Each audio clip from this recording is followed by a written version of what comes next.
every crime is a wound on the world. We're here to dissect it, layer by layer, to find the truth buried within. This is Anatomy of Crime. The air over Lake Zor on that December day in 1986 was thin and sharp, so cold it felt like breathing powdered glass. A brutal winter had locked Newtown, Connecticut, in a vise of ice and snow, silencing the landscape under a thick white blanket of profound stillness. The Housatonic River, which widens here to form the lake, was a sheet of jagged, frozen armor, its current choked into submission. It was a place that belonged on a postcard, a perfect and severe vision of a New England winter. But for the men and women trudging along its banks, their breath pluming in the frigid air, it was a place of grim, almost hopeless purpose. They moved with a slow, deliberate pace, their eyes cast downward, scanning the frozen detritus of the shoreline. They were searching for a ghost. They were looking for a woman named Helle Crafts, a wife and a mother of 3, who had, for all intents and purposes, evaporated from the face of the earth 1 month prior. Her husband, an airline pilot and auxiliary policeman named Richard Crafts, had a simple, almost dismissive explanation.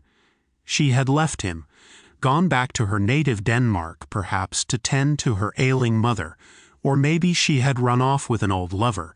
It was a plausible story, the kind that plays out in unhappy homes across the country, a sad but unremarkable end to a failing marriage. In the initial days of her disappearance, the Newtown police had little reason to doubt it. There were no signs of a struggle at her home, no ransom note, no witnesses to an abduction. There was no crime scene, and most importantly, there was no body. Without a body, there is no proof of death. Without proof of death, there can be no murder. The law has a foundational principle for this, a Latin phrase that has stood as a bulwark against wrongful prosecution for centuries. Corpus delicti, literally, the body of the crime. It asserts that before a person can be tried for murder, the state must first prove that a crime actually occurred.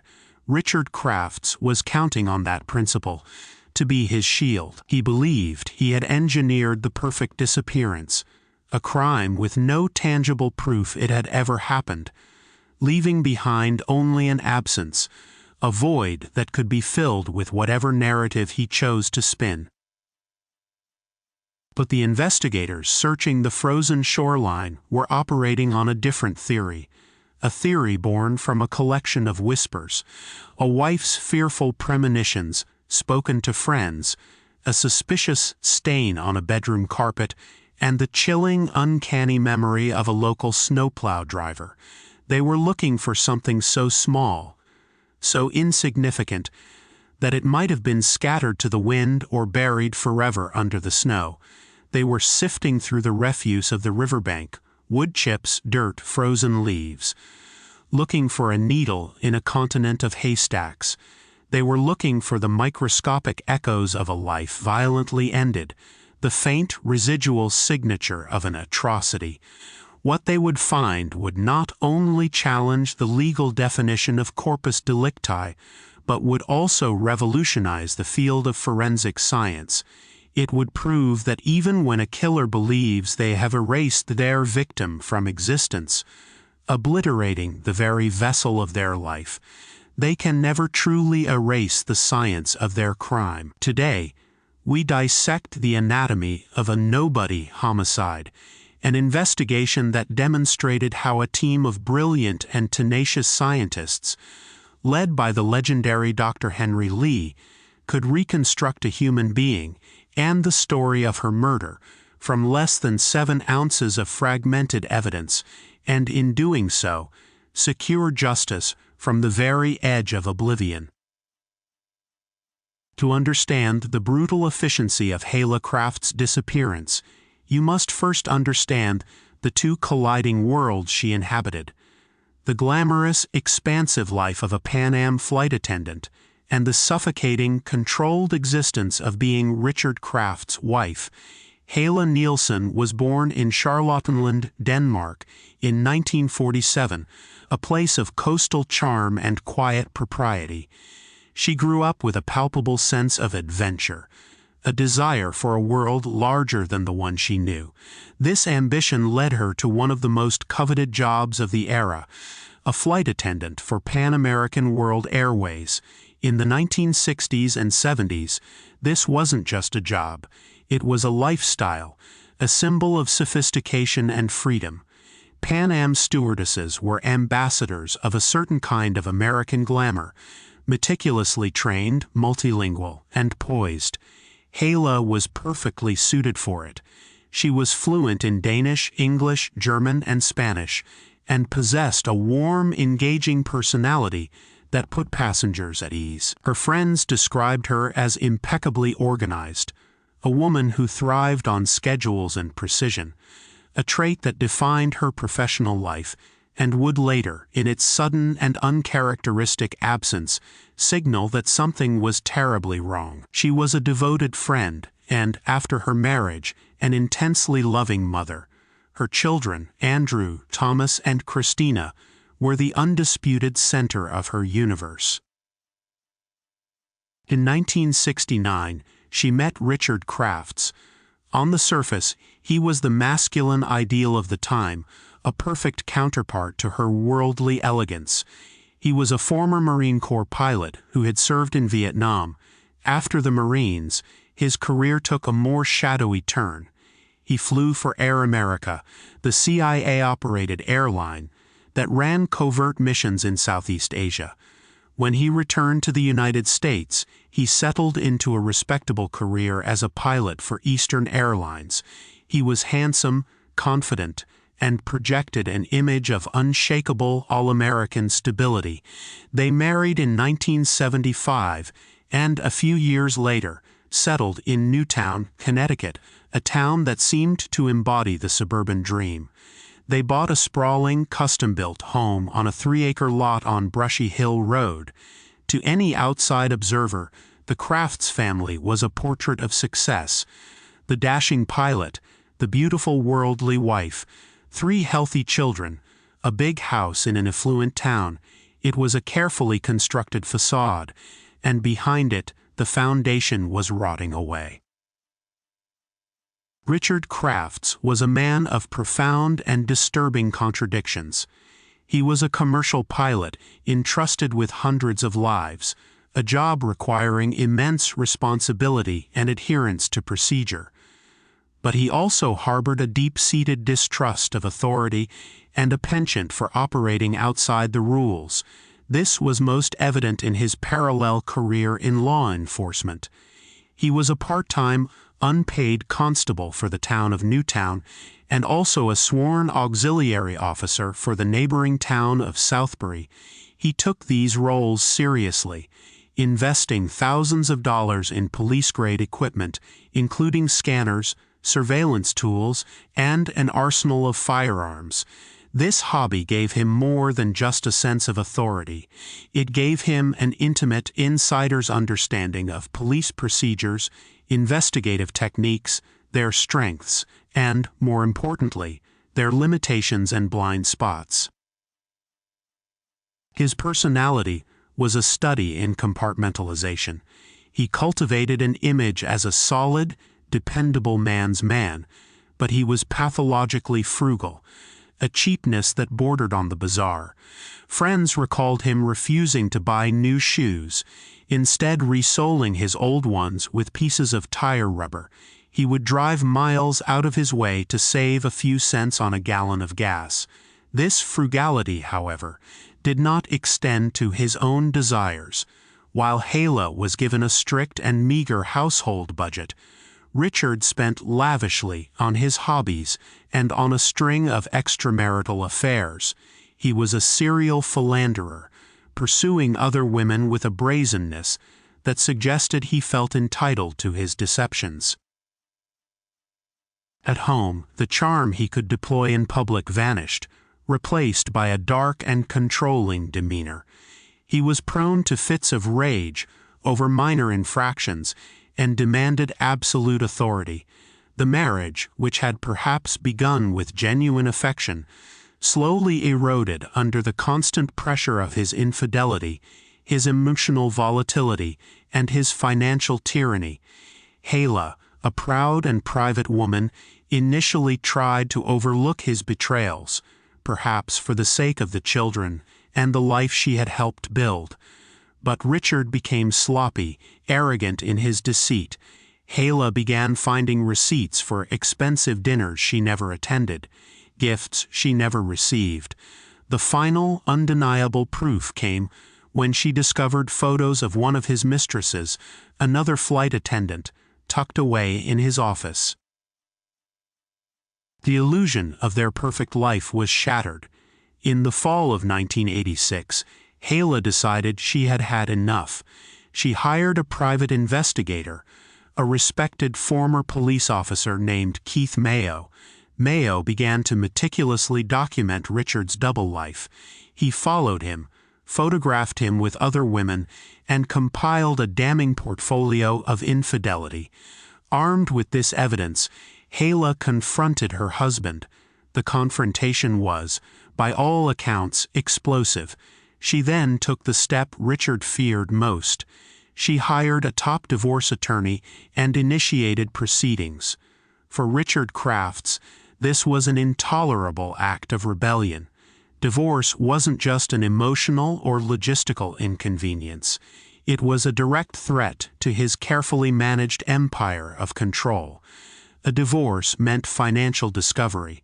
Helle's lawyer would subpoena his financial records, laying bare the true extent of his assets and his spending.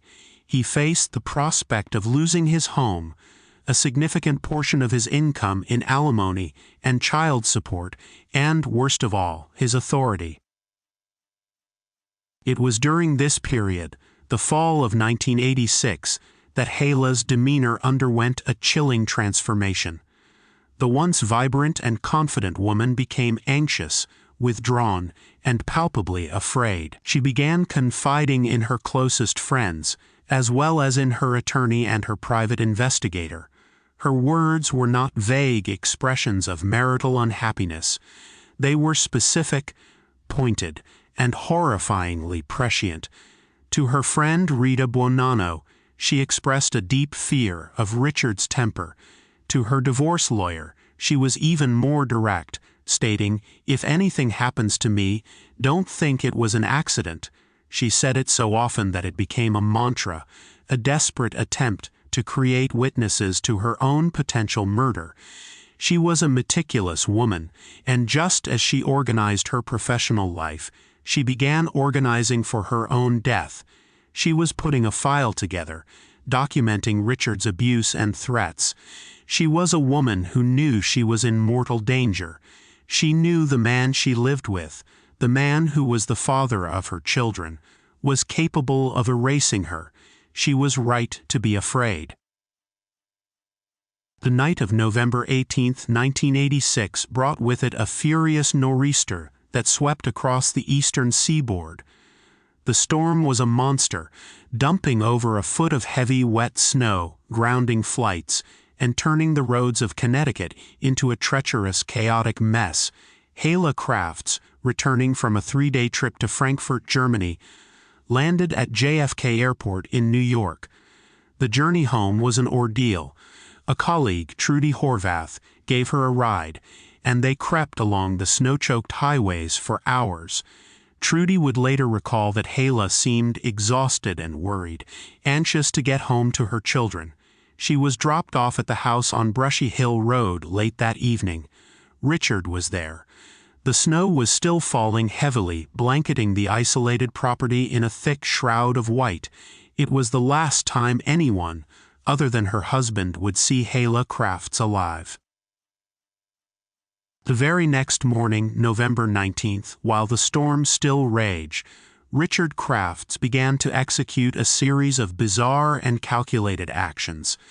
A grim checklist for a man with a monstrous project ahead of him.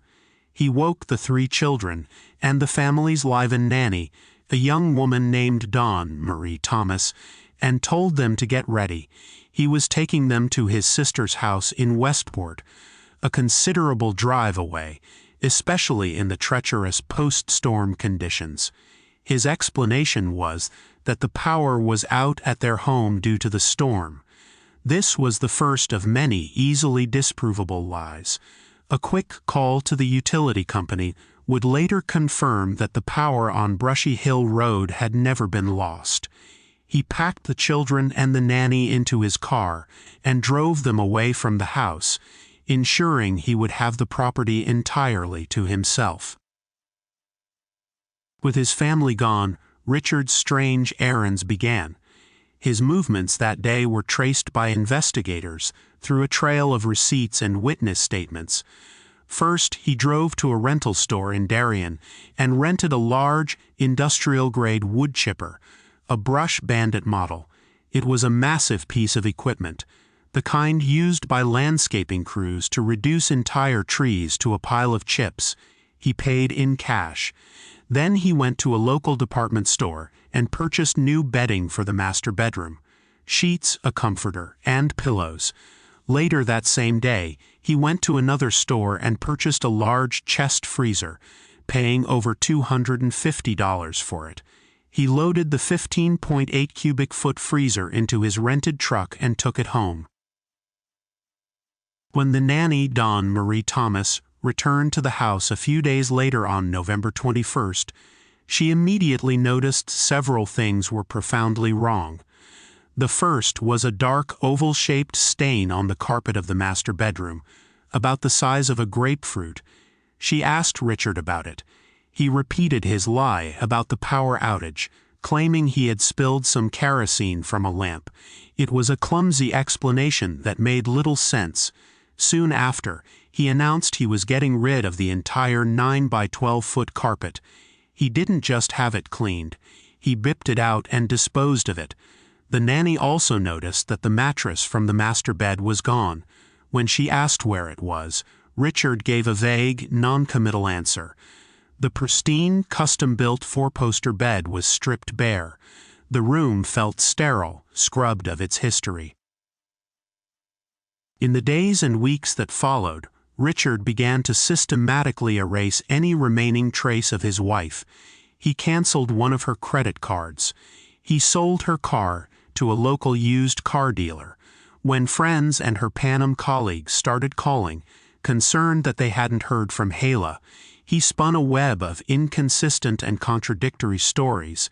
To some, he said she had gone to Denmark to visit her ailing mother.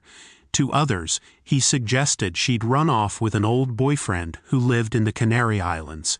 He told her boss at Pan Am that he simply didn't know where she was and didn't seem particularly concerned. These stories were flimsy and fell apart under the slightest scrutiny.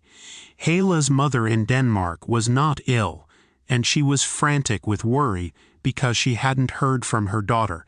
Helle was a doting mother who called her children every single day she was away on a trip. The children's birthdays were approaching, and Christmas was just around the corner. The idea that she would voluntarily sever all contact, especially from them, was, to those who knew her, simply unthinkable. The alarm bells, which had been ringing softly among her friends, now began to clang with deafening urgency. Rita Buonanno couldn't shake the memory of Helle's fearful words. "If anything happens to me, don't think it was an accident." She contacted Keith Mayo, the private investigator. Mayo, a seasoned professional, was also deeply concerned. He had spoken to Helle just days before her disappearance and was fully aware of the contentious divorce and her genuine fear of Richard. He began making his own inquiries, quickly confirming that Richard's stories were lies.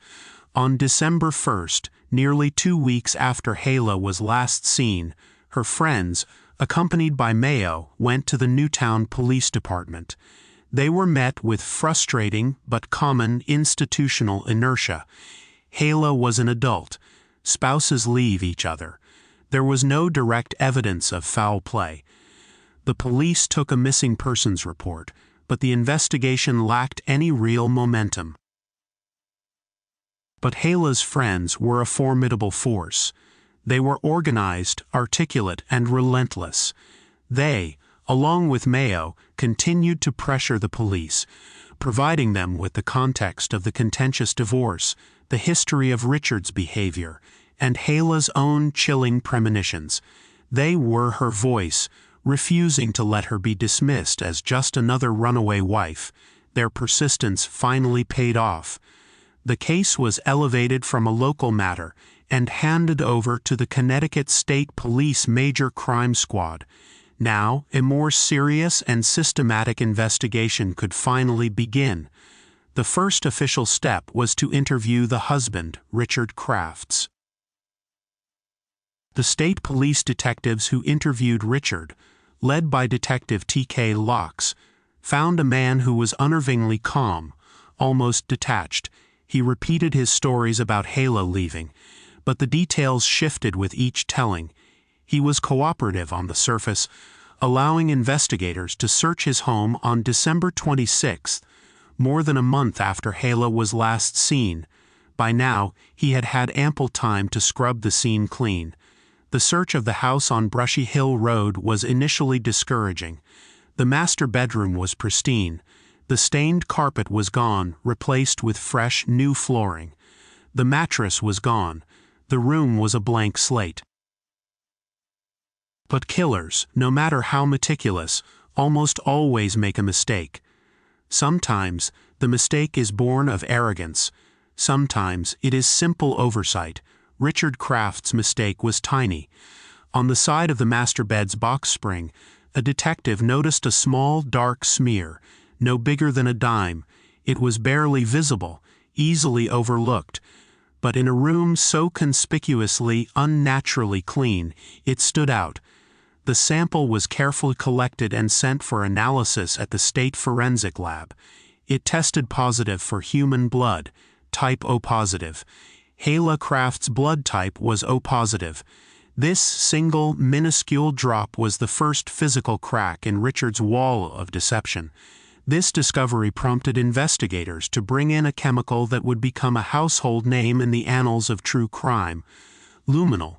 When sprayed on surfaces, luminol reacts with the iron in hemoglobin, casting a ghostly blue-green glow in the dark where blood is, or once was, present, even in microscopic quantities that have been aggressively cleaned away. When they darkened the master bedroom and sprayed the floor and the side of the bed, the room lit up like a haunted constellation.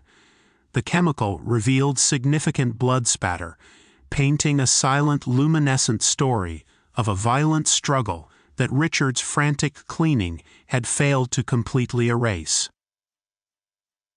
The nanny's testimony about the stained carpet suddenly took on a new and sinister weight. Police began a frantic search for the missing rug, a large 9 by 12-foot blue and white carpet.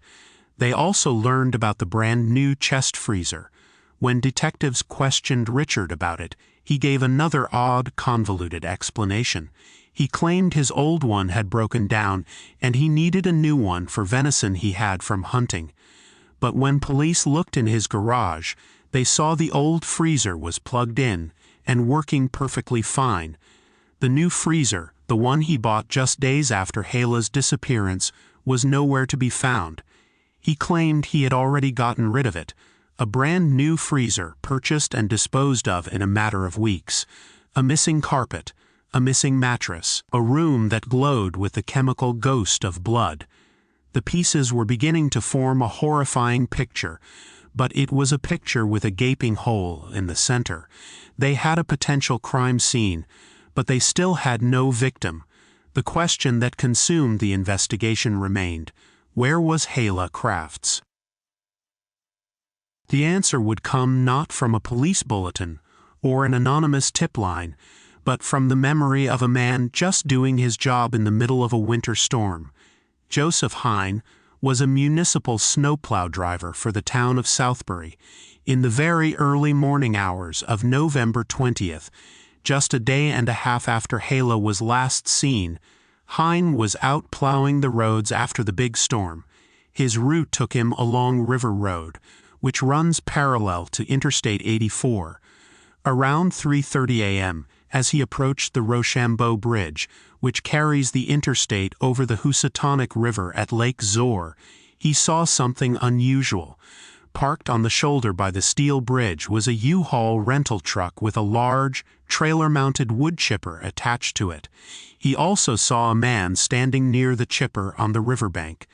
It was a strange sight for that time of night in that weather, in that isolated location. Helle slowed his plow, his curiosity piqued. The man seemed agitated, gesturing for him to keep moving. Helle drove on, but the image, the truck, the chipper, the lone figure in the dark by the frozen river, stuck with him. Weeks later, when news of Helle Crafts' disappearance became a major story, Helle saw Richard Crafts' picture in the newspaper. He recognized him instantly as the man he had seen by the bridge that night. He immediately contacted the police. This was the seismic shift the investigation needed. It provided a location, a specific and unusual piece of machinery, and a time frame. It moved the focus of the search from the sterile house on Brushy Hill Road to the frozen, unforgiving landscape of Lake Zor. Investigators immediately began a massive logistical undertaking. They needed to find that wood chipper. Detectives canvassed equipment rental businesses throughout the area. At Darien Rentals, they found their mark. The records showed that on November 19th, the day after Helle was last seen, Richard Crafts had rented a large industrial-grade Brush Bandit wood chipper. He paid in cash. He returned it the next day, on November 20th, the same day Joseph Helle had seen it. The timeline was a perfect, chilling match. A horrifying theory began to solidify.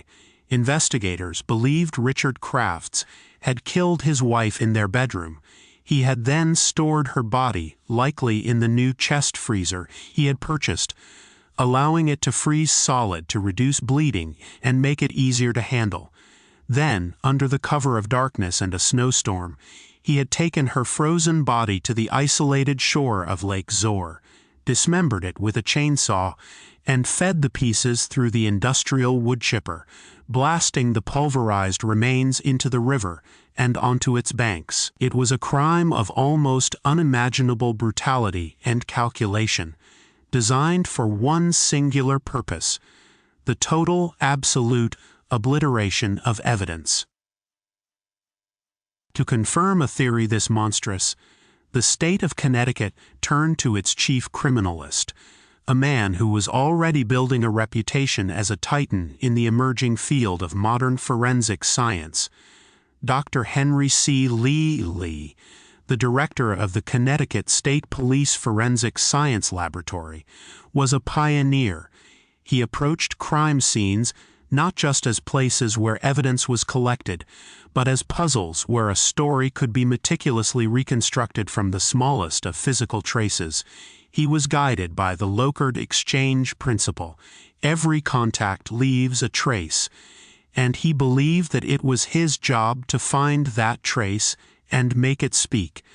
The task before him at Lake Zor was perhaps the most daunting of his career.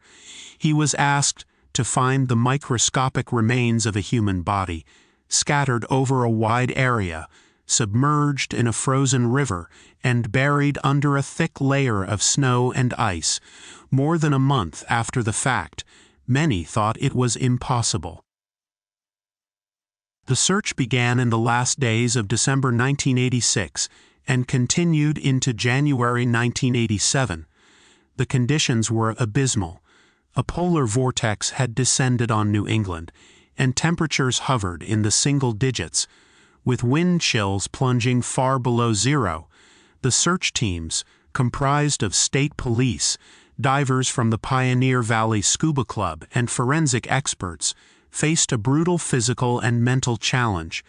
They used chainsaws to cut massive, multi-ton blocks of ice from the river's surface, which were then hoisted out by cranes. Divers in specialized thermal suits descended into the murky, near-freezing water, their vision limited to inches, feeling their way along the riverbed through silt and debris in a grid pattern. On the riverbank, teams of officers worked on their hands and knees, forming human chains and meticulously sifting through every inch of the frozen ground. They scooped up truckloads of snow, dirt, and wood chips from the area where Joseph Hine had seen the chipper.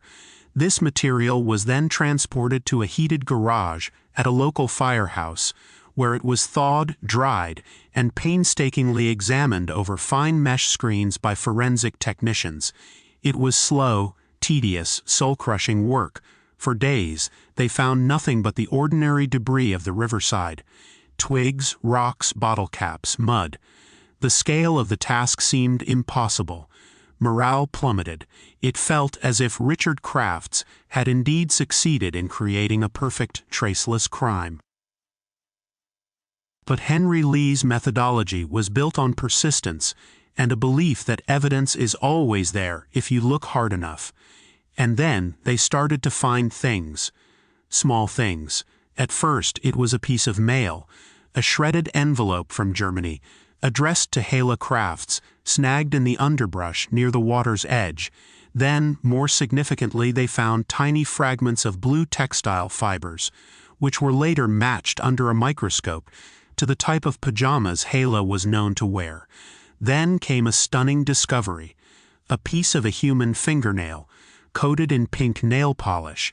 Investigators took the fragment to Helle's manicurist, who confirmed that the brand and color, a Revlon polish called Frosted Pink, was the same one she had applied to Helle's nails during her last appointment. They found several strands of blonde hair, identical in microscopic detail to hair taken from one of Helle's brushes at her home. Each discovery in itself was circumstantial, but together they were forming a powerful mosaic of presence. Helle Crafts, or pieces of her, had been at this exact spot. The divers, searching the riverbed, made another critical discovery. Partially buried in the silt, they found a chainsaw, a Husqvarna model. The serial number on the guide bar had been deliberately filed off, an obvious attempt to make it untraceable. But forensic science had an answer for that. Back at the lab, metallurgists used a technique called acid etching. When metal is stamped with a serial number, the crystalline structure of the metal underneath is compressed. By applying a corrosive acid, the unstamped, less dense metal around the numbers etches away faster than the compressed metal, causing the faint impressions of the numbers to reappear as if by magic. The serial number was recovered. The chainsaw was traced. It had been purchased by Richard Crafts. The search of the thawed debris continued, inch by agonizing inch. Amidst thousands upon thousands of wood chips, investigators began to find what they were truly looking for: bone. They were tiny, slivered fragments, moose no bigger than 1/4 of an inch, many sheared at sharp angles. To the untrained eye, they were indistinguishable from the wood chips around them, but the trained forensic anthropologists on Lee's team recognized them. They also found small bits of human tissue and, most importantly, a tooth. It was a human tooth crown, with a distinctive and complex piece of root canal work visible inside. The search had finally yielded a collection of biological evidence. When all the fragments were collected and weighed, they amounted to less than 7 ounces. The question now was, could this be enough to prove murder beyond a reasonable doubt? The forensic investigation that followed was a masterclass in scientific deduction, a symphony of different disciplines orchestrated by Dr. Lee. Each tiny piece of evidence was subjected to a battery of tests. The bone fragments, 2,660 of them in total, were examined by forensic anthropologists from the University of Connecticut. They identified them as human, coming from various parts of the body, including the skull, the tibia, and the fibula. Crucially, many of the fragments bore the distinct parallel striations and chatter marks of a high-speed serrated cutting tool, consistent with both a chainsaw and the blades of an industrial wood chipper. They had found the tool marks of the crime imprinted on the victim's very bones. The chainsaw itself was disassembled and meticulously examined. In the teeth of the chain and deep inside the housing, scientists found more trace evidence: human hair, tissue, and blue fibers, all matching the other evidence linked to Helle. The chainsaw was not just found in the river, it was now forensically married to the victim herself. But the single most powerful piece of evidence, the one that provided an irrefutable, personal link to the victim, was the tooth. Investigators contacted Helle's dentist, Dr. Phil Levine. They provided him with the fragment found at the riverbank. Dr. Levine compared the fragment to Helle's extensive dental records and X-rays. The match was perfect and undeniable. He could identify the specific tooth, a maxillary second molar, and the unique custom-fitted porcelain and metal crown and root canal work he himself had performed. Dr. Konstantin Karazoulas, the chief forensic odontologist for the state, would later testify with absolute certainty that the tooth belonged to Helle Crafts. This was their corpus delicti. Not a full body, but a tiny, undeniable piece of it, recovered from the mud of a frozen river, that spoke with the same authority as a fingerprint. Dr. Lee's team now had a complete, if gruesome, narrative, supported at every turn by physical evidence, to prove the plausibility of the final horrific step of destroying a body with a wood chipper. Lee and his team conducted a now famous and controversial experiment. They acquired a pig carcass, which has a similar weight and bone density to a human female, froze it solid, and then fed it through an identical brush bandit wood chipper. The result was a high-velocity spray of pulverized bone and tissue, creating fragments that were strikingly similar in size, shape, and markings to the evidence recovered from Lake Zor. The experiment demonstrated that Richard's ghastly plan was not just a wild theory, but a scientifically feasible method of disposal.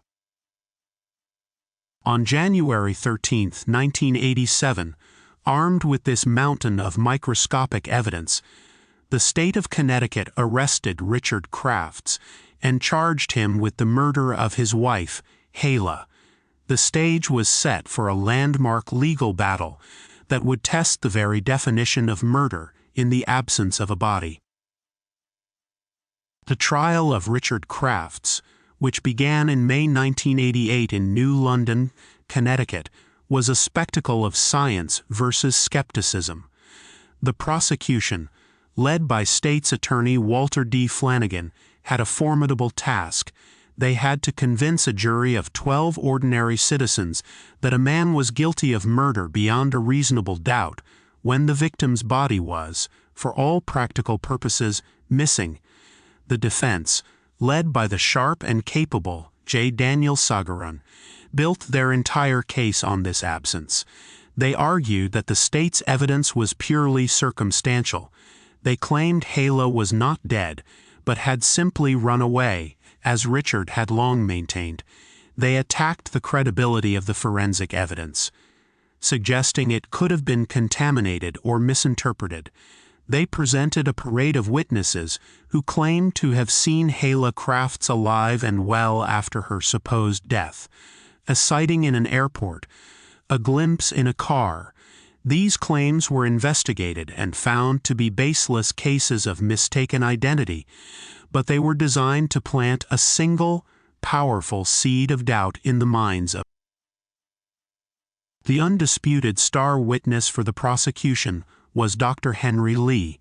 When he took the stand, he transformed the courtroom from a place of legal argument into a laboratory of fact.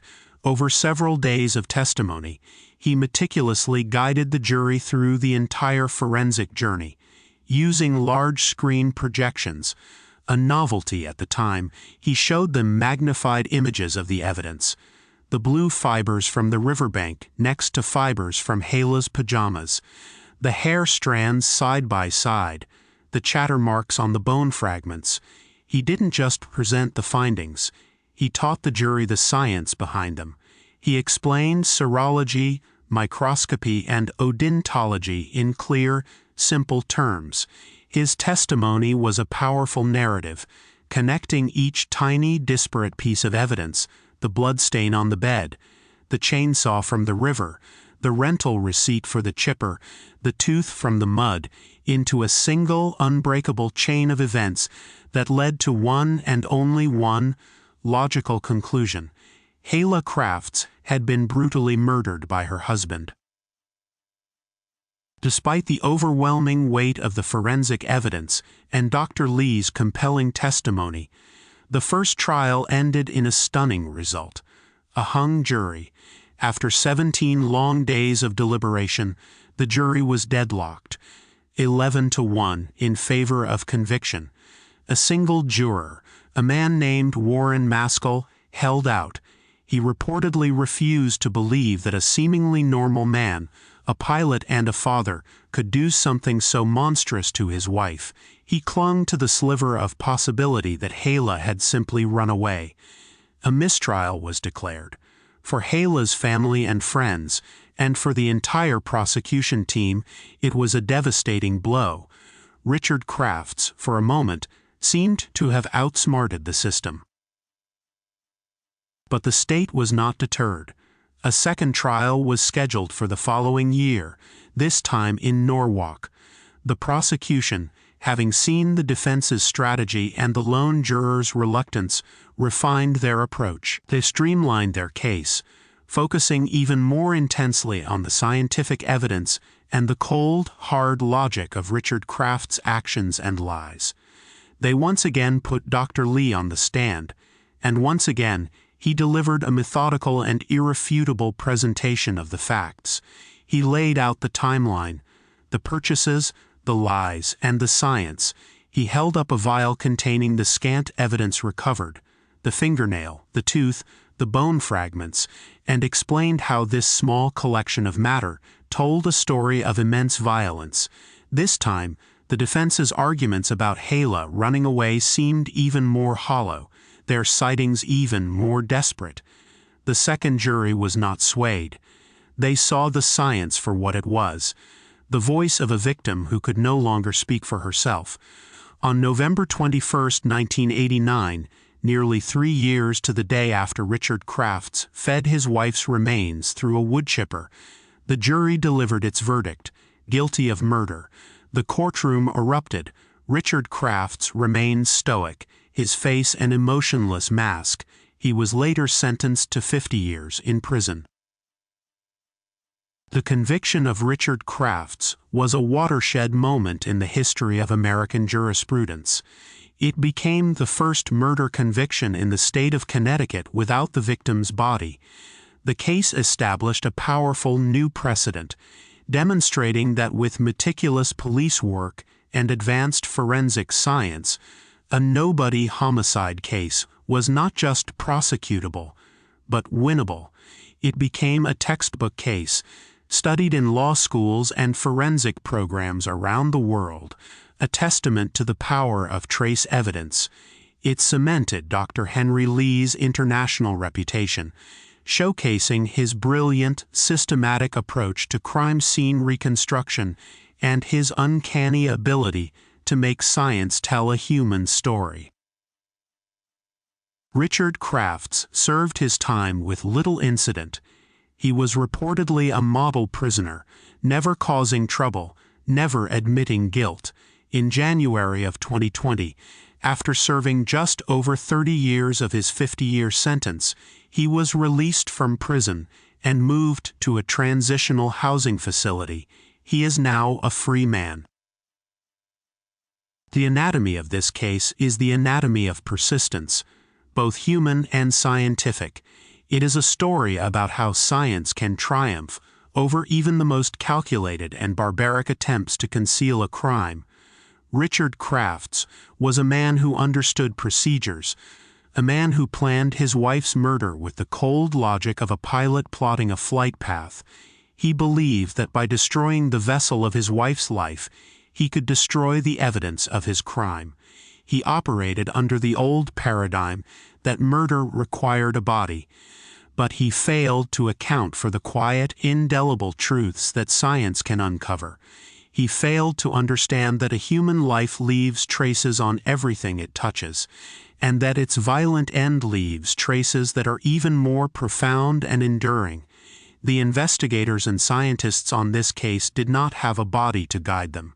Instead, they had to reconstruct Helle Crafts from her most elemental fragments. They reassembled her story from a drop of blood on a box spring, a strand of hair caught in a chainsaw, a chip of bone in the dirt, and a single, solitary tooth. Her legacy is a powerful reminder that evidence is not always obvious, and justice is not always found in a smoking gun. Sometimes it is found on a microscopic slide. Helle Crafts, a woman reduced by her killer to less than a handful of scattered remains, was ultimately given the last word by the science that found her, identified her, and convicted the man who thought he had silenced her forever. This has been Anatomy of Crime, where the truth is never simple, but always worth seeking.